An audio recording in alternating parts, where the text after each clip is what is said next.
इस बेटा last lecture में हमने डिस्कस किया था एटॉमिक मास, उसकी टाइप्स पढ़ी थी। अब है मॉलिक्यूलर मास। ये भी आपका 3 तरह का, जैसे एक्सप्लेन मैं यहाँ पे करूँगा। रिलेटिव मॉलिक्यूलर मास, जिसको मैं रिलेटिव मॉलिक्यूलर मास को शॉर्ट फॉर्म में ऐसे लिख रहा हूँ RMM। एब्सोल्यूट मॉलिक्यूलर मास, किसी एक मॉलिक्यूल का एब्सोल्यूट मास, एक्चुअल मास। और ग्राम मॉलिक्यूलर मास। तो रिलेटिव मॉलिक्यूलर मास, फर्स्ट है आपका रिलेटिव मॉलिक्यूलर मास। कैसे निकालेंगे? Mass of an molecule by 1 AMU। Last के लेक्चर में बताया था 1 AMU क्या है। What is 1 AMU? 1 AMU क्या है? जो कार्बन के एक एटम का मास है उसका 12th पार्ट, यानी कि 1/12 मास ऑफ 1 कार्बन एटम। एक जो कार्बन एटम है उसका जो भी मास है उसका 12th पार्ट 1 AMU है। ये लास्ट के लेक्चर में बताया था। और एक एटम जो है उसका मास कितना रहेगा ग्राम में? इतना होता है बेटा। कार्बन के एक एटम का मास इतना है ग्राम में, उसका 12th पार्ट 1 AMU है, जो कि इतनी वैल्यू आई थी 1.66 × 10⁻24 ग्राम। ये वैल्यू 1 AMU है, एटॉमिक मास यूनिट। ये 1 AMU है। जैसे कि अगर हम मोलिकुलर मास निकालना चाहें तो उसको डिफाइन कैसे करेंगे? यही डेफिनेशन होगी। तो what is relative molecular mass? Relative molecular mass क्या है? Mass of an molecule relative to, इस 1 AMU की जगह हम और क्या लिख सकते हैं बेटा? इसकी जगह हम यहाँ पे लिख सकते हैं कि 1/12 मास ऑफ कार्बन 12 एटम या 1 AMU। तो इसको कैसे डिफाइन करेंगे रिलेटिव मॉलिक्यूलर मास को? How we define the relative molecular mass is defined as देखो कैसे डिफाइन करेंगे। मास ऑफ एन मॉलिक्यूल किसके रिलेटिव में? रिलेटिव में दिखाया गया है, एक्चुअल मास नहीं है। तो it is defined as mass of an molecule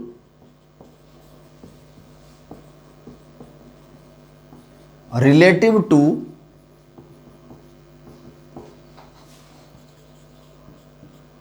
relative to 1/12 mass of carbon 12 atom. ये रिलेटिव मॉलिक्यूलर मास की डेफिनेशन हो जाती है कि मास ऑफ वन मॉलिक्यूल किसके रिलेटिव में? 1/12 मास ऑफ कार्बन 12 एटम। तो हम इसको ऐसे डिफाइन करेंगे, relative molecular mass is defined as mass of an molecule relative to 1/12 mass of carbon 12 atom. और 1/12 जो मास कार्बन एटम का है वो 1 AMU के इक्वल है। या हम ये इसको ऐसे भी डिफाइन कर सकते हैं, जैसे मैं एग्जांपल से एक बार इसको एक्सप्लेन करूंगा। जैसे इसको रिलेटिव मॉलिक्यूलर मास को हम ऐसे भी डिफाइन कर सकते हैं कि जैसे अगर कोई कहे कि ऑक्सीजन है, ऑक्सीजन का मॉलिक्यूलर मास कितना होगा? ये बेटा 32 AMU है। तो अगर मैं इसका रिलेटिव मॉलिक्यूलर मास निकालूं ऑक्सीजन का, तो मैं लिखूंगा 32 AMU बाय 1 AMU। तो अब आप देखोगे कि कितना अगर रिलेटिव मॉलिक्यूलर मास 32 है। अब ऑक्सीजन का जो मॉलिक्यूलर मास है वो 32 है। रिलेटिव मॉलिक्यूलर मास कितना है ऑक्सीजन का बेटा? 32। इसका मतलब ये है, जो ये रिलेटिव मॉलिक्यूलर मास यहाँ पे लिखा है ऑक्सीजन का, ये जो वैल्यू है ये 32 गुना ज़्यादा भारी है 1 AMU से। 1 AMU की वैल्यू कितनी है? 1 AMU की वैल्यू जो है ये है, और ऑक्सीजन का जो मॉलिक्यूलर मास लिखा वो 32 है जो लिखते हैं। तो बेटा इसका मतलब ये है कि ऑक्सीजन का जो रिलेटिव मॉलिक्यूलर मास है वो 32 है। इस 32 का मतलब ये है कि ये 32 गुना ज़्यादा भारी है, हेवियर है किससे? इस 1 AMU से। अब इसकी कोई यूनिट नहीं होगी, डायमेंशनलेस है। जैसे रिलेटिव एटॉमिक मास की कोई यूनिट नहीं थी, इसकी भी कोई यूनिट नहीं है। तो रिलेटिव मॉलिक्यूलर मास निकालना तो किसी mass of an molecule AMU में डिवाइडेड बाय 1 AMU। जैसे ऑक्सीजन के लिए बताया है, ऑक्सीजन का एक मॉलिक्यूल है O2, इसका मॉलिक्यूलर मास अगर हमें निकालना रिलेटिव मॉलिक्यूलर मास, तो mass of an molecule AMU में डिवाइडेड बाय 1 AMU। तो ये वैल्यू आई 32। ये जो 32 है इसका मतलब ये है it is 32 times more heavier than 1 AMU। तो रिलेटिव मोलिकुलर मास को हम ऐसे भी डिफाइन कर सकते हैं। रिलेटिव मोलिकुलर मास क्या है? कुछ नहीं, एक नंबर है। रिलेटिव मोलिकुलर मास क्या है? एक नंबर है सिर्फ, जो नंबर हमें ये बताता है कि कोई भी मोलिक्यूल एक एएमयू से जितने टाइम्स हैवियर है वो उसका रिलेटिव मोलिकुलर मास है। तो रिलेटिव मोलिकुलर मास को मैं एक डेफिनेशन और दे रहा हूं। रिलेटिव मोलिकुलर मास क्या है? एक नंबर है सिर्फ, number which shows that number of times a molecule is more heavier than 1 AMU। एक AMU से जो मोलिक्यूल जितने टाइम्स हैवियर है उसका रिलेटिव मोलिकुलर मास वही होता है। जैसे ऑक्सीजन का आपको रिलेटिव मोलिकुलर मास बताया है 32, तो इसका मतलब ये इसका जो रिलेटिव मोलिकुलर मास है ये 32 गुना ज़्यादा हैवियर है ये मोलिक्यूल किससे? एक एएमयू से। एक एएमयू की वैल्यू ये है। नाइट्रोजन का जैसे मोलिकुलर मास हम लिखते हैं, एक नाइट्रोजन का एटॉमिक मास आप पढ़ के आए हो 14 होता है, तो 2 का कितना होगा बेटा? 28। इसका मतलब नाइट्रोजन का जो रिलेटिव मोलिकुलर मास है ये 28। ये एक नंबर है सिर्फ। ये नंबर हमें ये बताता है कि नाइट्रोजन का जो मोलिक्यूल है वो 28 गुना ज़्यादा भारी है किससे? एक एएमयू से। तो ये इसका रिलेटिव मोलिकुलर मास हम ऐसे निकाल सकते हैं। तो ये फार्मूला आपको ध्यान रखना है, जैसे रिलेटिव एटॉमिक मास का हमने फार्मूला डिस्कस किया था।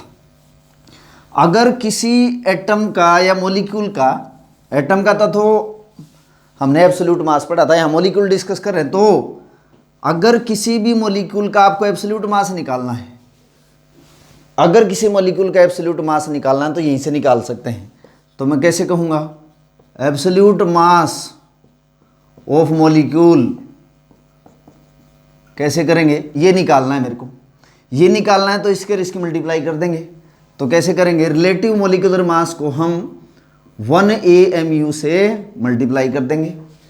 जैसे कि अगर मैं कहूँ कि ऑक्सीजन का एब्सोल्यूट मास निकालो, एब्सोल्यूट मास मोलिक्यूल का निकालना है। कौन सा मोलिक्यूल? ऑक्सीजन का। तो मैं क्या करूँगा? रिलेटिव मोलिकुलर मास कितना है ऑक्सीजन का बेटा? 32 होता है। कैसे? एक ऑक्सीजन का मास नंबर यहाँ पे रिलेटिव एटॉमिक मास 16 है, तो 2 का कितना हो गया? 32। 32 इंटू 1.66 इंटू 10⁻⁻23 ग्राम। तो ये एक मोलिक्यूल का मास आ जाएगा किस में? ग्राम में। जो भी वैल्यू आएगी यहाँ पे नोट कर दोगे।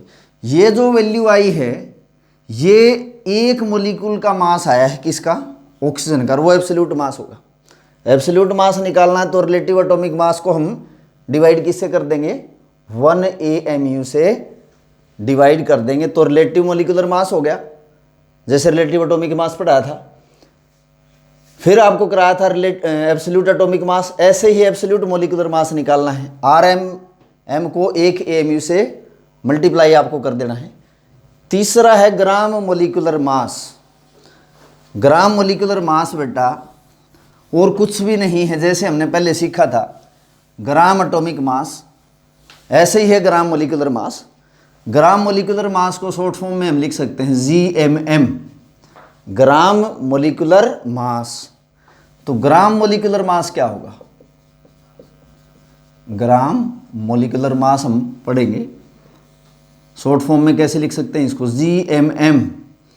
देखो जैसे यहाँ पे मोलिक्यूल लिख दिया मैंने नाइट्रोजन का, ये मोलिक्यूल लिख दिया मैंने ऑक्सीजन का। तो अगर इसका मोलिकुलर मास आपको बताया है कितना होता है? 28 होता है। अगर इसको ग्राम में लिख दूँ यूँ, नाइट्रोजन के 2 एटम का मास 28, 2 एटम का मास नंबर जो होगा वो 28 होगा। अगर इसी को ग्राम में लिख दूँ तो ये ग्राम मोलिकुलर मास हो गया किसका? नाइट्रोजन का। ऑक्सीजन के 2 एटम का मास नंबर, अगर एटम्स के मास जोड़ दो तो इसका बन गया 16 इंटू 2 कितना होगा बेटा? 32 ग्राम मोलिकुलर मास है किसका? ऑक्सीजन का। तो अगर किसी भी मोलिक्यूल के मोलिकुलर मास को ग्राम में लिख दिया जाए, अगर मोलिकुलर मास को सिर्फ ग्राम में लिख दें वो ग्राम मोलिकुलर मास हो जाएगा। तो ग्राम मोलिकुलर मास को कैसे डिफाइन करोगे? 2 डेफिनेशन बताऊंगा यहाँ पे। तो when molecular mass of any molecule, when molecular mass of any molecule is expressed in gram,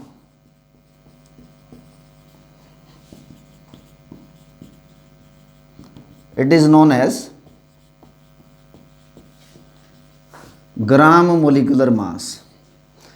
किसी भी मॉलिक्यूल को अगर जो उसका मोलिकुलर मास है उसको ग्राम में लिख दिया जाए, जो कि मास की यूनिट है, तो हम उसको बोलेंगे ग्राम मोलिकुलर मास। जैसे नाइट्रोजन का ग्राम मोलिकुलर मास कितना है? 28 ग्राम। ऑक्सीजन का ग्राम मोलिकुलर मास कितना है? 32 ग्राम। अब देखो ये निकाले कैसे जाएंगे वो भी मैं सिखाता हूँ आपको कि भाई ये ग्राम मोलिकुलर मास कैसे आए हैं। मैं यहाँ पे सिखा रहा हूँ आपको how gram molecular mass is calculated. देखो हम क्या करते हैं, अगर किसी भी एक मॉलिक्यूल का एब्सोल्यूट मास निकालना है, absolute mass of A molecule, formula इससे पहले आपको बताया है, क्या करते हैं हम, रिलेटिव मॉलिक्यूलर मास को हम मल्टीप्लाई करते हैं किससे? एक एएमयू से। अगर किसी एक मॉलिक्यूल का एब्सोल्यूट मास निकालना है तो क्या करेंगे? रिलेटिव मॉलिक्यूलर मास को एक एएमयू से मल्टीप्लाई कर देंगे। जैसे एग्जांपल है बेटा, अगर मैं कहूँ कि मेरे पास ऑक्सीजन का मॉलिक्यूल है तो इसके एक मॉलिक्यूल का एब्सोल्यूट मास निकालना है, तो मैं क्या कहूँगा? Absolute mass of oxygen molecule. Oxygen के एक मॉलिक्यूल का एब्सोल्यूट मास निकालना है तो क्या करूँगा? रिलेटिव मॉलिक्यूलर मास को इससे मल्टीप्लाई कर दूंगा। रिलेटिव मॉलिक्यूलर मास कितना होता है ऑक्सीजन का? 32 होता है। एक एएमयू की वैल्यू से मल्टीप्लाई कर दिया, ये एक मॉलिक्यूल का मास आ गया ग्राम में, एब्सोल्यूट मास। और अगर कोई कह दे आपको मास ऑफ 6.022 इंटू 10 की पावर 23 मॉलिक्यूल्स, किसके? ऑक्सीजन के। देखो एक मॉलिक्यूल का मास निकालना है तो रिलेटिव मॉलिक्यूलर मास को एक एएमयू से मल्टीप्लाई कर दिया, ये आ गया। अब जितने भी मॉलिक्यूल का निकालना है उसी से मल्टीप्लाई कर दो। जैसे इतने मॉलिक्यूल का निकालना है मेरे को, और इतने मॉलिक्यूल आप पढ़ के आए हो कि एवोगैड्रो नंबर मॉलिक्यूल होते हैं, तो इसको कैसे निकालोगे? 32 इंटू 1.66 इंटू 10 की power -24 gram into Avogadro number 6.022 into 10 की पावर 23। अब आपको पहले लेक्चर में बताया था कि जब 1.66 को 6.022 से मल्टीप्लाई करेंगे तो इसकी वैल्यू कितनी आएगी बेटा? 10 आएगी। तो ये कितना बन गया? 32 इंटू इसकी मल्टीप्लाई करी 10 इंटू 10 की पावर -24 है, ये ग्राम में है, और ये 10 की पावर 23। तो बेटा ये 10 की पावर कितना हो गया? 10 की पावर 24 हो गया, और 10 की पावर -24 हो गया। तो मल्टीप्लाई का साइन हो तो पावर क्या हो जाएंगी? ऐड हो जाएंगी। तो वैल्यू कितनी आई? 32, और ये लिखा है यहाँ पे ग्राम, तो 32 ग्राम हो गया। 32 ग्राम इतने मॉलिक्यूल का मास है ग्राम में। ऑक्सीजन के एक मॉलिक्यूल का मास ग्राम में इतना है, और इतने मॉलिक्यूल का मास कितना हो जाएगा? 32 ग्राम हो जाएगा। तो यहाँ पे आपको पहले बताया है कि ग्राम मॉलिक्यूलर मास क्या है, कि अगर मॉलिक्यूलर मास को ग्राम में लिख दिया जाए तो वो ग्राम मॉलिक्यूलर मास है। दूसरे शब्दों में इसको ऐसे कहा जा सकता है कि अगर कोई भी मॉलिक्यूल हो आपके पास, अगर उन मॉलिक्यूल की संख्या इतनी हो, अगर कोई भी मॉलिक्यूल हो उनकी संख्या इतनी हो, तो उनका जो सबका मास मिला दिया जाएगा वो ग्राम मॉलिक्यूलर मास हो जाएगा। तो ये इसकी डेफिनेशन है। जैसे अगर मैं कहूँ कि ऑक्सीजन का ग्राम मॉलिक्यूलर मास इतना आया, 32 आया है, और देख लो इसको कैसे डिफाइन करोगे। ये जो बात यहाँ पे लिखी है मैथमेटिकल, इसको वर्ड्स में कैसे लिखोगे? जैसे मैंने लिखा कि ऑक्सीजन का ग्राम मॉलिक्यूलर मास 32 ग्राम हो गया, ये और कुछ नहीं है, ये एवोगैड्रो नंबर मॉलिक्यूल का मास ग्राम में इतना हो गया। एक मॉलिक्यूल का निकालना वो भी सिखाया है। नाइट्रोजन ने जैसे लिखा 28 ग्राम, 28 ग्राम जो ये वैल्यू आई है, इतना मास जो एक मॉलिक्यूल का नहीं है, ये एवोगैड्रो नंबर मॉलिक्यूल का मास है। मैंने CO2 लिख दिया, कार्बन के एक एटम का मास नंबर 12 होता है, ऑक्सीजन का होता है 16, तो 2 का कितना हो गया? 32 और 12 44 ग्राम जो वैल्यू है ये एवोगैड्रो नंबर मॉलिक्यूल का मास है। तो हम ये कह सकते हैं कि एवोगैड्रो नंबर जो मॉलिक्यूल हैं उन सब का मास जोड़ दिया जाए तो वो ग्राम मॉलिक्यूलर मास के इक्वल होता है। तो ग्राम मॉलिक्यूलर मास को मैं यहाँ पे डिफाइन कर रहा हूँ कि ग्राम मॉलिक्यूलर मास क्या है। Gram molecular mass, it is the mass in gram. It is mass in gram of 6.022 into 10 की पावर 23 मोलिक्यूल्स। इतने मोलिक्यूल किसी भी सब्सटेंस के हों, उन सब का मास मिला दोगे तो ग्राम मोलिकुलर मास हो जाएगा। जैसे कि एग्जांपल यहाँ बताया कि ऑक्सीजन के अगर इतने मोलिक्यूल हो जाएं तो उनका मास इतना हो जाएगा, नाइट्रोजन के अगर इतने मोलिक्यूल हो जाएं तो उनका मास इतना हो जाएगा, CO2 के अगर इतने मोलिक्यूल हो जाएं तो उनका मास कितना हो जाएगा, इतना हो जाएगा। तो ये है ग्राम मोलिकुलर मास। और ये आप छोटी क्लासेस से पढ़ते आए हैं कि हम किसी भी मोलिक्यूल का मोलिकुलर मास कैसे निकालें। How molecular mass is calculated. Molecular mass करते कैसे हैं? It is sum of atomic mass of all the atoms in molecule. किसी भी मोलिक्यूल में जितने एटम्स होते हैं उन सब का एटॉमिक मास जोड़ दिया जाए तो मोलिकुलर मास के इक्वल होगा। जैसे लिख दिया भाई वाटर है, वाटर का मोलिकुलर मास निकालो तो हाइड्रोजन जो होता है उसका मास नंबर यहाँ पे आप 1 लिखते हो तो 2 का कितना हो गया, 2 हो गया। एक आपके पास ऑक्सीजन है तो कितना हो गया, 18। ये तो रिलेटिव मोलिकुलर मास है। इसको आप AMU में भी लिख सकते हो या यूनिफाइड मास में भी लिख सकते हो। जैसे CO2 है, CO2 का मोलिकुलर मास निकालेंगे तो कैसे, कार्बन का एक एटम है, एक एटम का मास नंबर कितना होता है, 12 होता है। ऑक्सीजन के एक एटम का 16, 2 का कितना होगा बेटा, 32 हो गया। तो 12 और 32 कितना हो गया, 44 AMU। अगर खाली 44 लिखा हो तो ये रिलेटिव मोलिकुलर मास है, साथ में AMU लिख दिया तो ये इसका एब्सोल्यूट मोलिकुलर मास है। अमोनिया लिख दिया, अमोनिया का मोलिकुलर मास निकालो कैसे, नाइट्रोजन और हाइड्रोजन जितने भी हैं सबका मास जोड़ दो। नाइट्रोजन 1 है तो 14 और हाइड्रोजन 3 है तो 3 × 1 कितना हो गया, 17 AMU हो गया। आपके पास सल्फ्यूरिक एसिड है H2SO4, आप लिखोगे कि 2 हाइड्रोजन हैं 2 × 1 प्लस सल्फर एक ही है, एक सल्फर का मास नंबर कितना होता है, 32 और 4 ऑक्सीजन हैं तो एक का कितना होता है, 16। इसको और इसको जोड़ दोगे तो ये आएगा 98 AMU। ये तो इसका एब्सोल्यूट मास है, AMU नहीं लिखो तो 98 इसका क्या है, रिलेटिव मोलिकुलर मास है।